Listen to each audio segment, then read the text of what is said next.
This is the Westermann WKB330. This is the baby brother of the larger 660. The machine comes ready assembled apart from the handles, which you fasten on and adjust to a comfortable position. The engine is a 4-stroke, so you use unleaded petrol and check the oil level with the oil level indicator here. The weeds are ripped out using 4 braided ropes, and there is a side flap so that you can access wheel bottoms and hard to reach areas. The machine starts easily using the throttle, which you push to the on position, turn the switch on and pull the starter cord.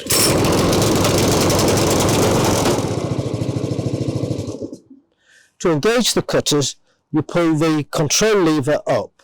It's best to tilt the machine slightly so that the blades aren't catching on the floor when you engage the cutters. Now let's go and find some weeds to remove.